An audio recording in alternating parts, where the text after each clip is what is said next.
Oh man, Baron Corbin is just going through it. I mean, dude lost his crown, lost his money, his hairline is trash. Look at his hairline, bro. And he got his car repoed, man. Man, oh man, down bad Corbin. You hate to see it.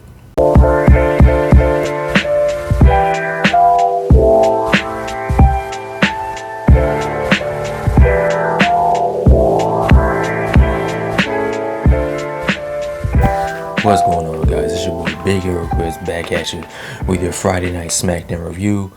If you're new to the channel, go ahead and subscribe. Leave me some comments in the comment section. Leave me a thumbs up. Ring the notification bell. Follow me on Twitter, man. Oof. And I gotta say, man, it's actually been a pretty good to decent week for pro wrestling, right? I mean, we had a decent Monday Night Raw. It was alright. NXT was on point. AEW was on point. And Friday Night Smackdown was on point. I mean,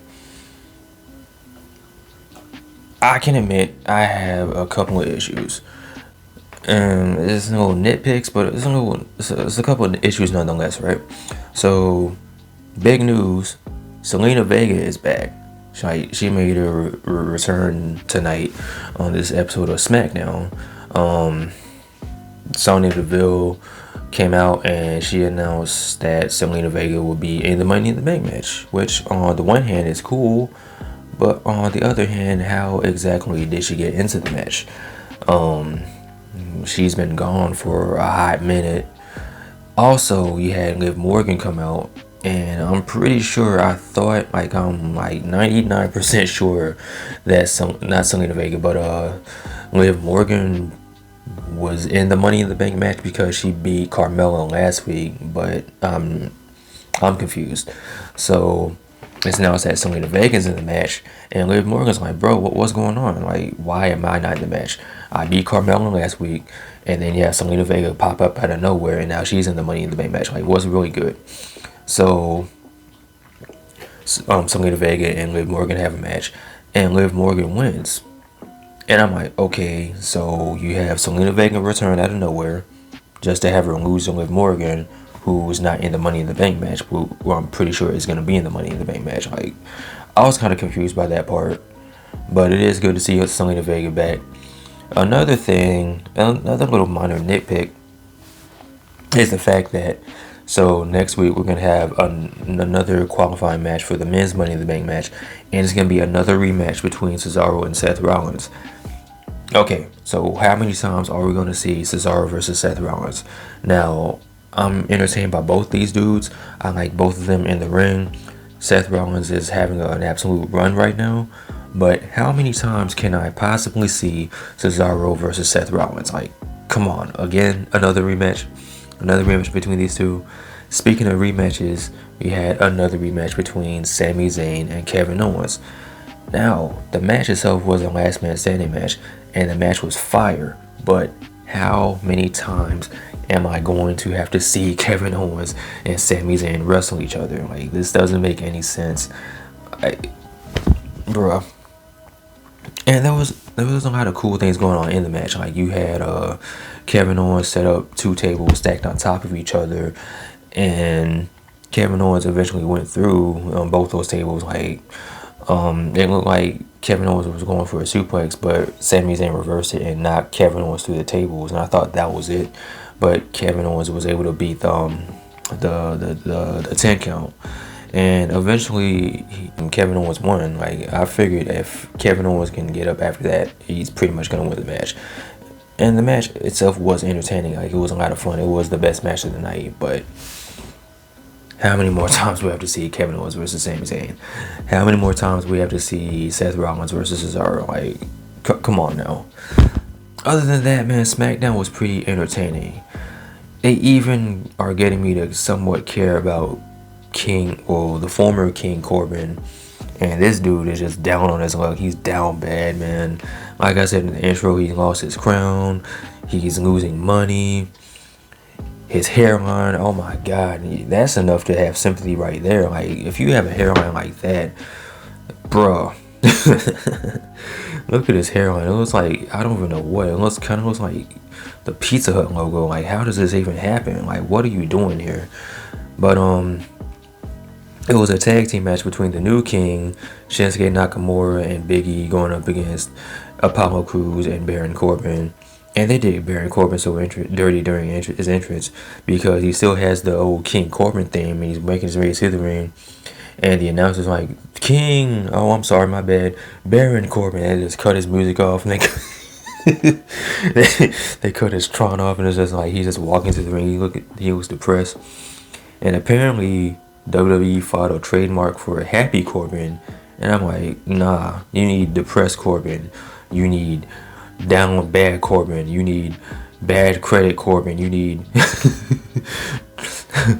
I'm going through it right now, Corbin, down bad Corbin, you know, like Happy Corbin, this ain't it. I mean, sad, emo, down on his luck Corbin, yeah, that's something, but I don't know how they're gonna transition this to Happy Corbin, but so even during this tag team match, they were wrestling, and Rick Boogs made an announcement that someone's car was getting towed, and it was Baron Corbin's, and it wasn't even the fact that it was getting towed; it was getting repossessed. So they came to this man's job and repossessed his car.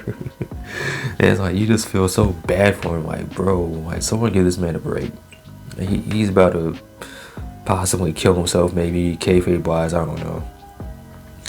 But other than that, man, SmackDown was pretty much entertaining. It was an entertaining living and it was the living embodiment of how it's going, or how it started versus how it's going, because it kicked off with Edge giving a promo, and Edge is like the promo guy. Like, he is top tier when it comes to promos, and like, he is untouchable on the mic.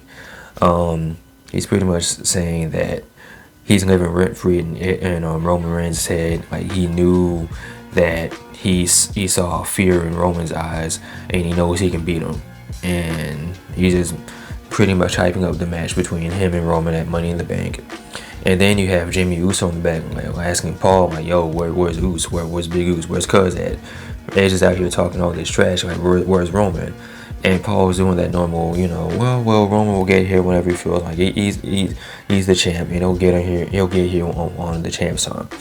So it's pretty much making you think that, okay, so Jimmy is eventually going to call out Edge, which is what happened.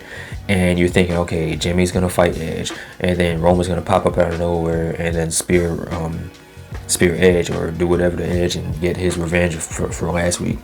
And that's not what happened. Like, you had Jimmy call out Edge, and Edge pretty much saying that, listen, what are you doing here?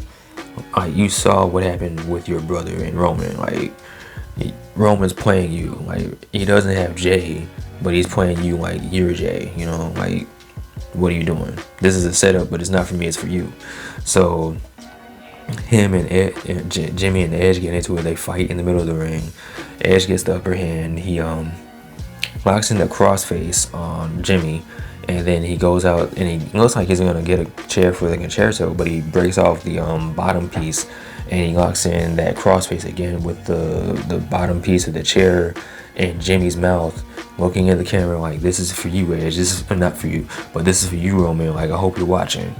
Pretty much recreating the crossface he did on Roman at WrestleMania, and that's how you end the show.